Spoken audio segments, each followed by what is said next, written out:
This thing has 8 HDMI inputs.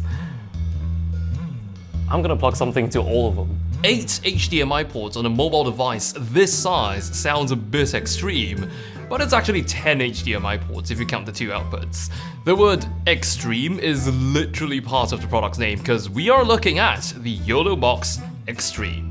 What we're also looking at is me completely underestimating the sheer quantity of cables involved to hook up 8 input sources. This is also the exact same YoloBox Extreme, except now I've got a bunch of inputs hooked up to this which do not require any physical connections. Just because there's a ton of ports on this thing doesn't mean you're limited to only HDMI cables. You can mix and match all sorts of inputs to all sorts of outputs on this. So even though, for example, now I'm running a fully wireless setup, I can plug this monitor into my HDMI out 1, and while this is cooking, over here, this is actually displaying a live program out from the YoloBox Extreme wirelessly, functioning as an NDI receiver. And this monitor here is receiving the multi-view out from the YoloBox Extreme. So there's just such an overwhelming amount of options offered on this, to the point this is a singular chunky tablet which can cover just about any use case because it's practically got everything. To paint you a picture, I'm going to list all the ways you can get an input into this, as well as all the outputs this can send. We'll start with inputs. This has 8 HDMI inputs, 5 of which can take signals up to 4K, 2 USB inputs if you're using webcams as a video source. This can also take NDI inputs up to 6 for HX and 2 for full NDI. This can also be an SRT listener, so that's another virtual input. Then you can still have remote guests call in to your session via a web browser. Then finally, you can load media in through an SD card or portable drive. Now, outputs, starting with the most straightforward ones, HDMI, 2 of them, USB webcam out up to 4K 30p.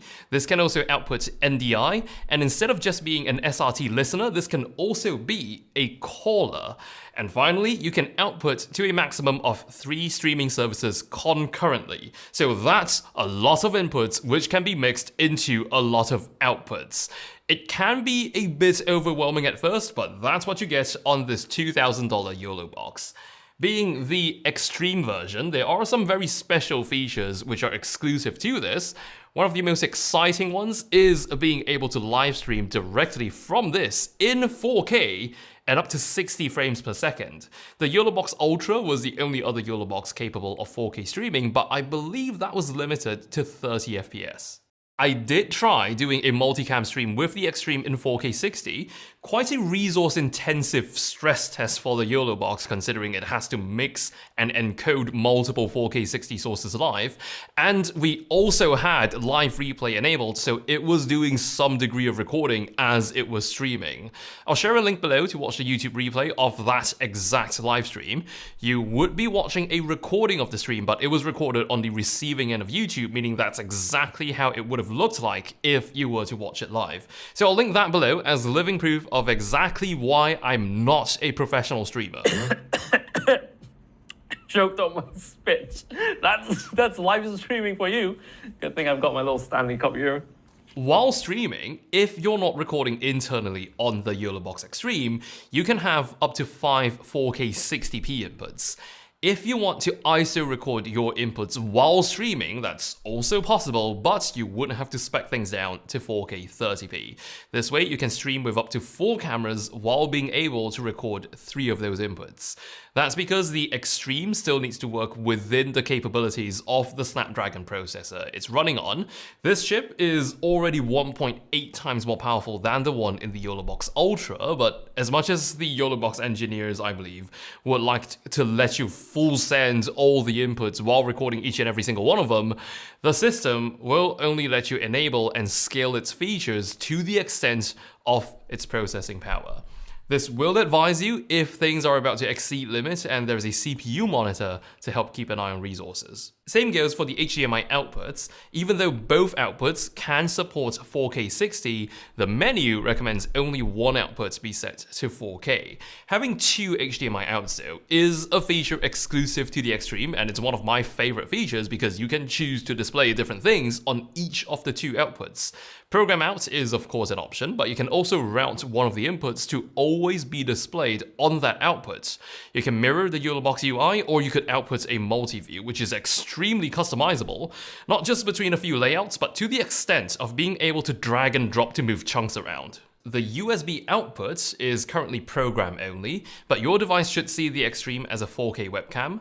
This goes up to 30p, so if you prefer streaming from a computer, you could still hook up the YoloBox as an interface switcher in the more traditional sense, or just use it as a 4K capture card. Another sort of an unfair advantage you get only with the Extreme is how NDI compatibility is included as standard.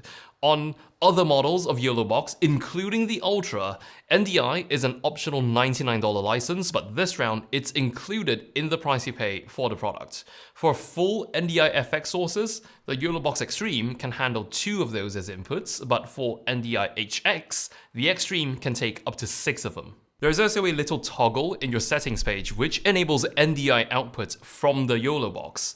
Cool thing is, it's not limited to outputting just the program feed. It's possible to send only one of your inputs out via NDI, essentially functioning as an NDI enabler for any of your cameras which do not have NDI.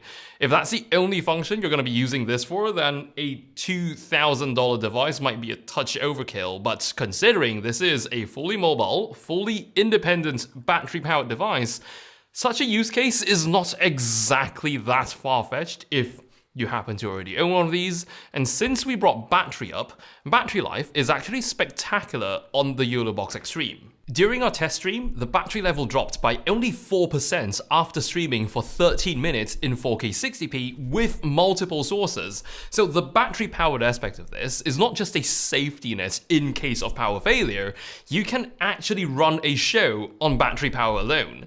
This is housing a 10,000 mAh battery, which contributes to it being a hefty bit of tech. Something a bit different from previous YoloBoxes as well is how this has a metal shell on the top, the bottom, as well as the entire back of it. This is built like a tank. For the first time on the Extreme, you can also attach the included external antennas for improved Wi-Fi reception. There's 4 rubber feet on the back of the YoloBox, which functions not just to keep it in place when you place it flat on a table, it also provides a bit of clearance for the exhaust vent on the back. There's also a 1/4-inch thread on the base for mounting, but this thing weighs 1.5 kilograms, so do factor that into account when it comes to mounting. It's a big YoloBox, but it's actually a really nice size. It's got a super bright 1000 nit OLED display this round, and it's a 2.5K 11.2-inch screen, so about the same screen area you would get with an 11-inch iPad Pro. The size is, of course, great news for operability, and a new switching layout that's currently exclusive to the Extreme is Director Mode. It's essentially the program preview workflow where selecting a source puts it up on the big preview monitor without actually cutting the program to it yet. That only happens once you manually commit what you see on preview to program. Certain elements like overlays will still go live on program right away once you select them. Transitions are also accessible in a more upfront manner in Director Mode. Everything we've talked about up until this point are just the new features on the YoloBox Extreme. This is built on top of everything else the YoloBox Ultra does, which are also features included in the Extreme.